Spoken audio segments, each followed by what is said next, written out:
Merhaba arkadaşlar, Pratik Örgüler YouTube kanalıma hoş geldiniz. Arkadaşlar bugün sizlerle bu tatlı rengimizde çok güzel bir örgü modeli çalışacağız.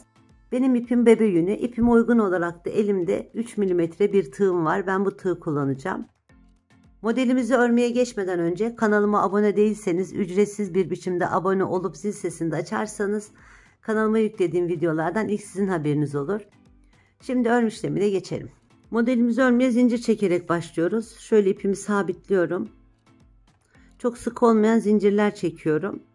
Ben 16 tane zincir çekeceğim. Modelimiz çünkü 4 ve 4'ün katları üzerine kuruluyor. Siz ne örmek istiyorsanız onun uzunluğunda zincir çekebilirsiniz. 2 tane çekmiştim. 3, 4, 5, 6, 7, 8, 9, 10, 11, 12, 13, 14, 15, 16 tane zincir çektim. Bir tane de dönme yapabilmek için zincir çekiyorum.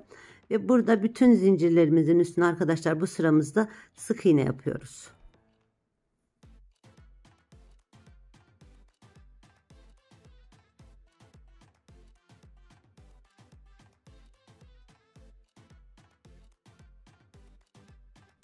Şu şekilde ben sıra sonuna kadar hemen örüp geliyorum. Sıra sonuna kadar ördüm arkadaşlar. Bir tane zincir çekiyorum. Döndürüyorum modelimi. Bu sıramızda da yine sık iğne yapıyoruz bir sıra daha. Birebir her ilmeğimizin üstüne bir tane sık iğne yapıyoruz. Şu şekilde yine sıra sonuna kadar örüp geliyorum. İkinci sıramızın da sonuna geldim. Bir tane zincir çekiyorum. Yine modelimi döndürdüm. Hemen ilk ilmeğimden itibaren yine sık iğne yapıyorum. Ve arkadaşlar yine bu sıramızda da birebir bütün ilmeklerimize sık iğneler yapıyoruz. Yani bu modelimizin ilk başlangıcı 3 sıra hiçbir işlem yapmadan sık iğne yapmak. Şu şekilde sıra sonuna kadar örüyoruz. Yine sıra sonuna geldim arkadaşlar. 3 sıra hiçbir işlem yapmadan sık iğnemizi yapmış olduk. Bir tane zincir çekiyorum. Modelimi döndürdüm. İlk ilmeğime bir tane sık iğne yapıyorum. Onun yanındaki ilmeğimin içine sık iğne yapıyorum. Şimdi burada arkadaşlar 3. ilmeğimize sık iğne yapmıyoruz. Tığımıza 2 kere ipimizi alıyoruz.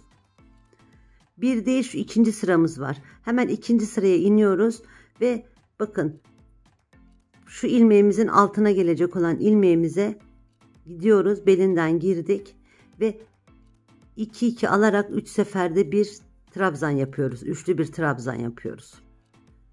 Arkadan bir tane ilmek bırakıyorum. Sıradaki ilmeğimin içine bir tane sık iğne, onun yanına sık iğne, onun yanına da bir tane sık iğne yaptım. Yani 3 tane yan yana sık iğnemi yaptım. Yine ipimi 2 kere doluyorum. Bu sıradaki ilmeğimi değil, onun altına hemen şuraya bir tane yine 3 seferde çektiğim bir trabzan yapıyorum. Arkadan bir tane ilmeğimi bırakıyorum. Yanındaki ilmeğimin içine sık iğne yapıyorum. İkinci sık iğne ve üçüncü sık iğnemi de yaptım.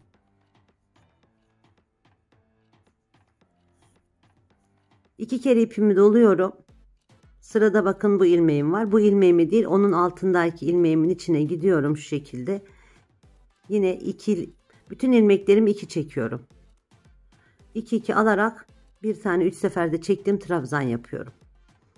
Arkadan ilmeğimi bırakıyorum ve bir sonraki ilmeğimin içine yine bir tane sık iğne yaptım. Onun yanına bir tane sık iğne, onun yanına bir tane sık iğne yaptım. İpimi 2 kere doladım.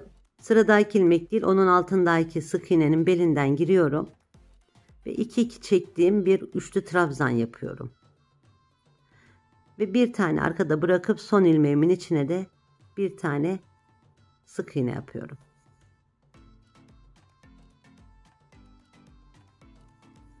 Bir tane zincir çekiyorum. İlk ilmeğimden başlayarak bu sıramızda bütün ilmeklerimizin içine sık iğneler yapıyoruz. Sıra sonuna kadar aynı işlemi tekrar ediyoruz. Sıra sonuna geldim. Bir tane zincir çekiyorum. Modelimi döndürdüm. İlk ilmeğimin içine yine bir tane sık iğne yaptım. Onun yanındaki ilmeğimin içine de bir tane sık iğne yaptım. Tığımı ipimi 2 kere aldım. Şimdi arkadaşlar buradaki modelimizin özelliği, bakın şimdi şöyle baktığınız zaman buralarda aralarda 3 tane ilmeğimiz var. Altta da yine 3 tane ilmeğimiz kalmıştı. Bu 3 ilmek kuralını hiç kaçırmıyoruz. Yani şimdi bakıyoruz 1, 2, 3 tane ilmeğimizi bırakıyoruz. Bakın şu 4. ilmeğimiz yarısı çekmiş olduğumuz trabzanın altında kalıyor. Onun belinden giriyoruz. Alt sıradan yine giriyoruz. Ve 2, 2 kapatıyoruz. Bir tane arkadan ilmek bırakıp yanındaki ilmeğe sık iğnemizi yaptık. İkinci sık iğne yapıyorum ve üçüncü sık iğnemi de yaptım. Yine 2 kere aldım ipimi. Alttan sayıyorum. 1, 2, 3 tane sık iğnemi bırakıyorum. 4. sık iğnem var. Bu sık iğnem birazcık da şu çekmiş olduğum üçlü trabzanımın altında kalıyor. Tığımla trabzanımı kenara böyle çekiyorum ve bu sık iğnenin belinden giriyorum. Yine buraya 3 seferde çektiğim bir trabzan yapıyorum. 2 ve 3 seferde çekiyorum. Arkadaki bir tane ilmeğimi bırakıyorum. Hemen ikinci ilmeğimin içine sık iğne yapıyorum. Yine buraya yan yana 3 tane sık iğne yaptım. İpimi alıyorum. 2 kere doluyorum ipimi. Yine araya bakın, şu arayı sayıyorum. 1, 2, 3. Dördüncüsü trabzanımın arasında kalıyor, arkasında. Trabzanımı tığımın ucuyla tekledim. Aradan girdim. Yine buraya bir tane 3 seferde çektim. Trabzan yapıyorum. Bir tane ilmek bırakıyorum. İkinci ilmeğin içine sık iğne yapıyorum. İkinciyi ve üçüncüyü de yan yana yaptım. İpimi 2 kere alıyorum. Zaten burada bir taneydi. Yine bir tane ilmeğimi bırakıyorum. Hemen ikinci ilmeğimin arasından şu şekilde giriyorum. Ve buraya da bir tane 3 seferde çektim. Trabzanımı yapıyorum. Ve sona da bir tane sık iğnemi yaptım. Ve modelimiz bu şekilde ilerliyor. Yine arka sıramızı sık iğne yapıyoruz bir sıra. Ön tarafa gelince yine bir önceki sırada yapmış olduğumuz işlemi tekrar ediyoruz. Ben modelimin büyük halini kamera arkasında daha öncesinde örmüştüm.